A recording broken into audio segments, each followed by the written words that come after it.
Yes sir, very very welcome. आपका सभी का बहुत बहुत स्वागत है।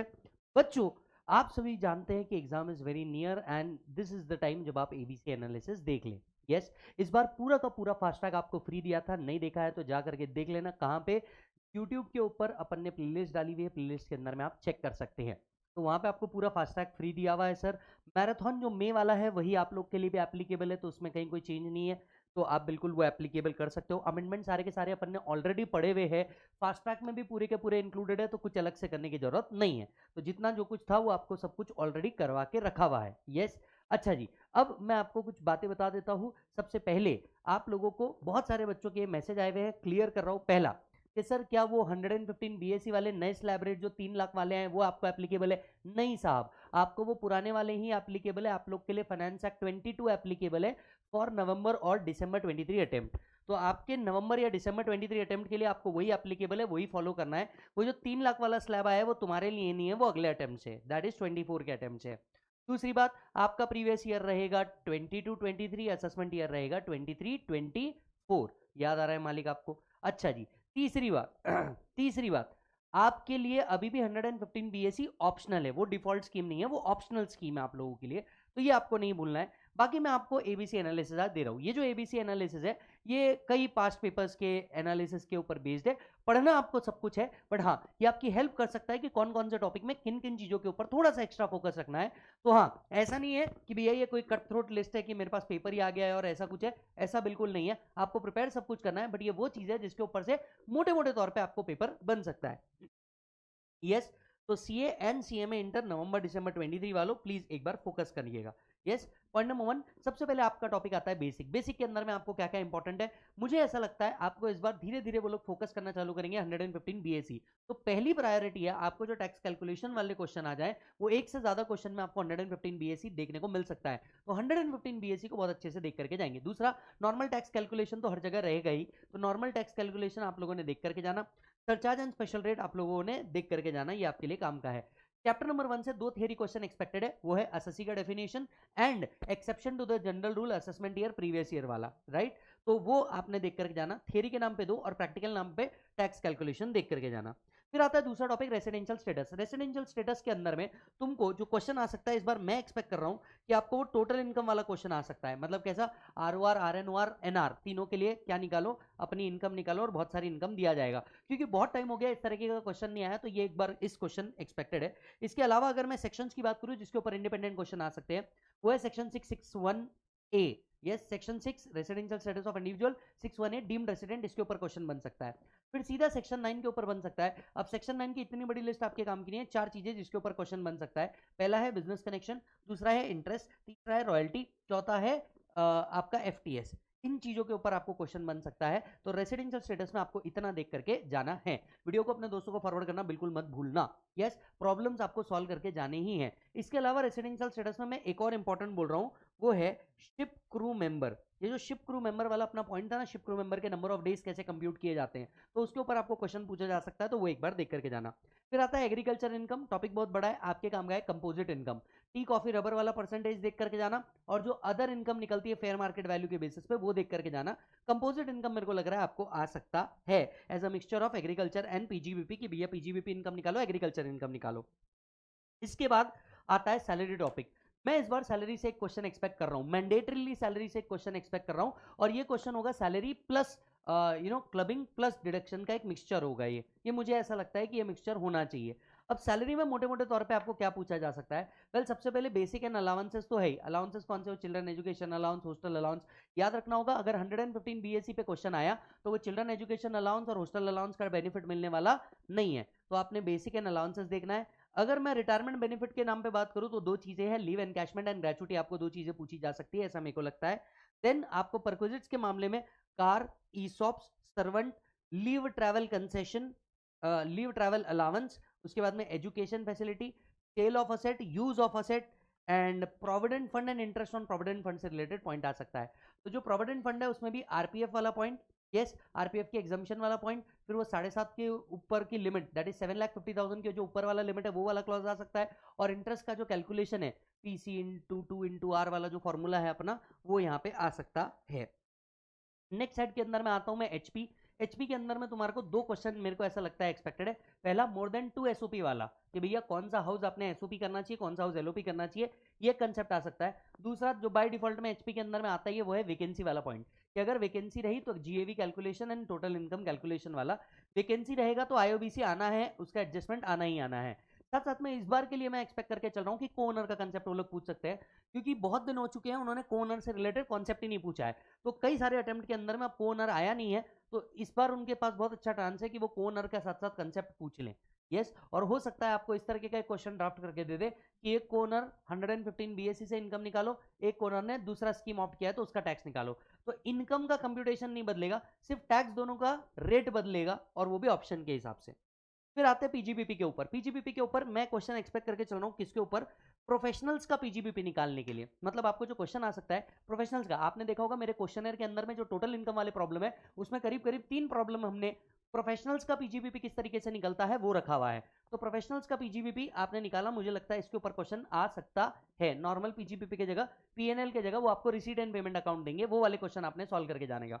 यस, इसके अलावा स्पेसिफिक सेक्शन की बात करूं तो 32 डेप्रीसिएशन एडिशनल डेप्रीसिएशन वाला क्लॉज याद रखना होगा। 115 बीएससी में आपको एडिशनल डेप्रीसिएशन मिलता नहीं, तो वो एक क्लॉज आपको याद रख के जाना है। तो section 32 depreciation, section 35 scientific research, again 35 115 BSc वाले में नहीं मिलता, तो वो याद रखना। 35 एडी के रिलेटेड आपको एक क्वेश्चन आ सकता है, अगेन याद रखना 115 बीएससी में नहीं मिलेगा। फिर प्रिजम्पटिव इनकम एडी एडीए वाला क्लॉज आपको पूछा जा सकता है, क्योंकि अमेंडमेंट है तो आपको accounts and audit related question भी आ सकता है। देन ये तो कॉमन एडजस्टमेंट है 40A 40A2 40A3, ये आपको पूछा जा सकता है। Then coming to capital gain, capital gain के अंदर में एक क्वेश्चन में आपको बिल्कुल मान के चलिए कि कैपिटल गेन कंप्यूटेशन का आएगा ही आएगा, और उसके साथ मिक्स करेगा एग्जाम्पशन। एग्जाम्पशन में 3 याद रखना, 54 54EC 54F, ये 3 एग्जाम्पशन याद रखना, कंप्यूटेशन के साथ मिक्स करके पूछेंगे। साथ साथ में इस क्वेश्चन में आपका 51 भी पूछा जा सकता है। 51 क्या है, वो फॉर फीचर ऑफ एडवांस वाला पॉइंट।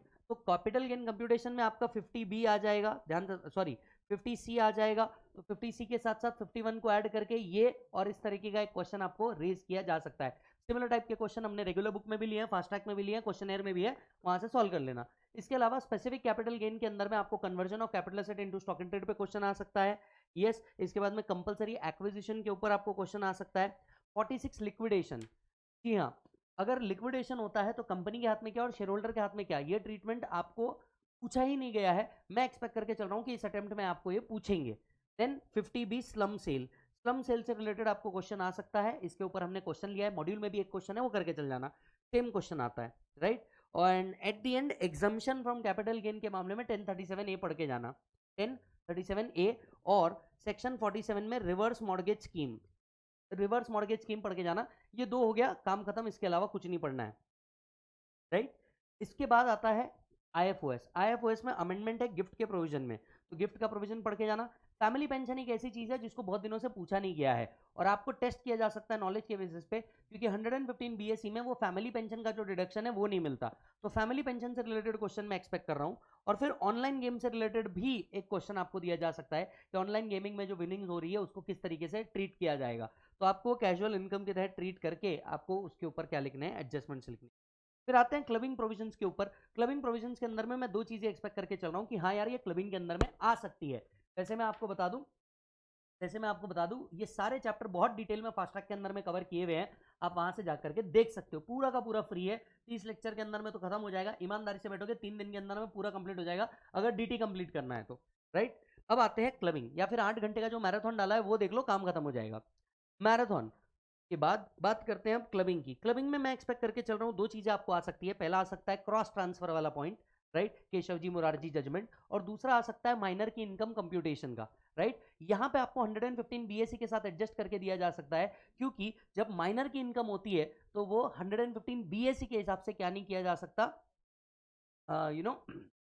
115 बीएससी में 1032 का एग्जाम्पशन नहीं मिलता 1500 रुपए वाला, तो उसका एक एडजस्टमेंट पूछा जा सकता है। 115 बीएससी ऑप्ट किया तो इनकम क्या, और नॉट ऑप्ट किया तो इनकम क्या, तो इस तरीके का एक क्वेश्चन आपको आ सकता है। फिर आता है डिडक्शन। डिडक्शन की अगर मैं बात करूं, कुछ स्पेसिफिक डिडक्शन बहुत ज्यादा पूछे जाते हैं, वो है एटीसी, एटीडी, एटीजी, एटीई। तो सी मतलब वो जनरल कंट्रीब्यूशन वाला, डी मतलब मेडिकल वाला, जी मतलब डोनेशन वाला, ई मतलब वो इंटरेस्ट ऑन एजुकेशन लोन वाला, ईईबी ऑनलाइन इलेक्ट्रिकल व्हीकल्स वाला, टीटीए टीटीबी इंटरेस्ट, तो ये आपको डिडक्शंस जो है स्पेसिफिकली पूछे जा सकते हैं। इसके अलावा एक डिडक्शंस आपको आ सकता है 80 जेजेएए, तो 80 जेजेएए आपको देख करके जाना है, एंड आपको क्यूक्यूबी भी आ सकता है, तो क्यूक्यूबी भी आपको देख करके जाना है। तो इतने सेक्शन है जो आपको डिडक्शंस के अंदर में पढ़ के जाने हैं, मैंडेटरीली ये आ सकते हैं। फिर आता है टीडीएस। भाई साहब इस बार मुझे ऐसा लग रहा है कि टीडीएस के अंदर में आपको एक से ज्यादा क्वेश्चन एक्सपेक्टेड हो सकता है। एक क्वेश्चन तो मैं मान के चल रहा हूं कि टीसीएस के ऊपर आएगा और एक क्वेश्चन टीडीएस के ऊपर आएगा, या फिर दोनों मिक्स करके इस तरीके का एक क्वेश्चन बना देंगे, 3 मार्क 3 मार्क 6 मार्क इस तरह से कवर कर सकते हो, राइट। टीडीएस के अंदर में CHIJ ये इंपॉर्टेंट है, इसके अलावा MNQ इंपॉर्टेंट है, तो CHIJ MNQ IA इंपॉर्टेंट है। फिर 206C जो आपका TCS वाला प्रोविजन है, वो 206AA 206AB ये आपको पूछा जा सकता है, जहां पे हम लोग सामने वाले ने रिटर्न फाइल नहीं किया तो हायर रेट पे टीडीएस कट करते हैं, 206CC आपको पूछा जा सकता है। इसके अलावा generally 194B and double B आपको पूछा जा सकता है। इसके अलावा अब नेक्स्ट टॉपिक पे आते हैं आरओआई। आरओआई से आपको जरूर क्वेश्चन आएगा, जरूर क्वेश्चन आएगा, पिछले बार भी बोला था आया था, इस बार भी बोल रहा हूं आएगा। आरओआई के ऊपर इस बार आप 4 चीजें पढ़ के जाएंगे, थोड़ा फोकस ज्यादा रखेंगे। अपडेटेड रिटर्न का कंसेप्ट सबसे पहले पढ़ेंगे, उसके बाद में बिलेटेड रिवाइज रिटर्न के टाइम लिमिट्स आप लोग देख करके जाएंगे। पैन रिलेटेड प्रोविजन पढ़ के जाइए, ये बहुत ही ऑफ बीट क्वेश्चन है पर आने के पूरे चांसेस है, ऑफ बीट क्वेश्चन है पर आने के पूरे चांसेस है। पैन के प्रोविजंस पढ़ के जाइए, and then TRP, yes, who cannot file the return through TRP वाला कंसेप्ट पढ़ के जाइए। इतना पार्ट आरओआई में पढ़ के जाइए, काम हो जाएगा। फिर आता है एडवांस टैक्स। एडवांस टैक्स का कंप्यूटेशन तो आपको नहीं पूछेंगे, पर 2 चीज आपको पूछेंगे, कैपिटल गेन और कैजुअल इनकम के केस में एडवांस टैक्स का क्या होगा, और आपको 234B एंड C का कंप्यूटेशन पूछा जा सकता है। तो ये 2 चीजें आपको पढ़ के जानी है एडवांस टैक्स के अंदर में, बाकी ड्यू डेट्स ये वो सब बाय डिफॉल्ट में याद रह जाता है, ये 2 चीजें स्पेसिफिक पढ़ के जाना। यस, AMT की अगर मैं बात करूं तो AMT पे इस बार मैं प्रैक्टिकल क्वेश्चन एक्सपेक्ट कर रहा हूं कि एक क्वेश्चन तो वो आपको AMT पे देंगे ही देंगे, और साथ में इसमें 115 BAC भी मिक्स करने के पूरे चांसेस है। अब मैं आपको याद दिला दूं, अगर आप 115 BAC ऑप्ट करते हैं तो आपको AMT एप्लीकेबल ही नहीं है, AMT का पूरा चैप्टर ही एप्लीकेबल नहीं है अगर आप 115 BAC ऑप्ट कर लेते तो इस तरीके का एक जबरदस्त क्वेश्चन आपके कॉन्सेप्ट क्लैरिटी के लिए चेक कर सकते हैं। तो AMT का एक 35 AD वाला क्वेश्चन है, हमने क्लास में भी लिया है, फास्ट ट्रैक में भी लिया है, क्वेश्चनर में भी लिया है, वो एक करके चल जाना। एग्जामिनेशन चैप्टर के अंदर में सिर्फ एक चीज करके जाना, वो है 10AA। 10AA के 2 क्वेश्चन है अपने बुक के अंदर में, वो दोनों क्वेश्चन करके जाना, उसमें से स्पेसिफिकली रुद्रा वाला एक क्वेश्चन है वो आपने करके जाना है, राइट। एग्जामिनेशन आप लोग को देख लेना है, आपका काम खत्म हो जाएगा। तो इतनी चीजें मैं एक्सपेक्ट करके चल रहा हूँ। सेट ऑफ तो बाय डिफॉल्ट में आपको पढ़ना है, सेट ऑफ के लिए कोई स्पेसिफिक सेक्शन नहीं है, तो सेट ऑफ आपको बाय डिफॉल्ट के अंदर में पढ़ना ही पढ़ना है। यस, तो भैया ये था आपका ABC एनालिसिस। यस, कुछ बातें मैं आपको बता दूं, DT और IDT का पेपर अलग अलग सॉल्व करना पड़ता है, तो मैं पहले ही ये क्लैरिटी दे दूं, DT और IDT का पेपर अलग अलग सॉल्व करना पड़ता है। आप DT में IDT लिख के आएंगे मार्क्स नहीं मिलेगा, IDT में DT लिख के आएंगे मार्क्स नहीं मिलेगा, तो बिल्कुल दोनों का पेपर अलग अलग सॉल्व करना है। एंड याद रखना सर, टोटल इनकम के क्वेश्चंस या अभी मैं प्रैक्टिस किस तरीके से करूं, ये हार्ड टाइम आ चुका है, अब तुम सिर्फ और सिर्फ कंटेंट के ऊपर नहीं, सिर्फ और सिर्फ प्रैक्टिस के ऊपर फोकस करो। जितने ज्यादा क्वेश्चन सॉल्व हो सकते हैं अपने रेगुलर बुक से डबल डबल क्वेश्चन सॉल्व करो, वापस से वो क्वेश्चनर के ऊपर सॉल्व करो, आपको सारी चीजें समझ में आएगी बहुत अच्छी से, टेंशन मत लेना। यस और नो, मैराथन एक बार देख लोगे, सेम अपडेटेड है, कुछ करने की जरूरत नहीं है, सारा सब कुछ अमेंडमेंट कवर करके दिया है, तो तुमने अमेंडमेंट पे भी अलग से फोकस नहीं करना है, इधर आपको सब कुछ अपन ने कवर करके रखा हुआ है। जस्ट आपने एग्जाम के ऊपर फोकस करो बेटा, ये बहुत बड़ी परीक्षा की घड़ी है, जहां पे कुछ दिनों बाद तू अपना करियर लिख रहा होगा, एग्जाम नहीं, तो उसको लिखना भी वैसा ही। यस, और बाकी सब कुछ सही होगा, अपने ऊपर विश्वास रख, तूने बहुत मेहनत करी है और ये मेहनत का फल तेरे को जरूर मिलेगा। टाइम वेस्ट नहीं करूंगा, ऑल द बेस्ट मेरी तरफ से, bye bye and take care.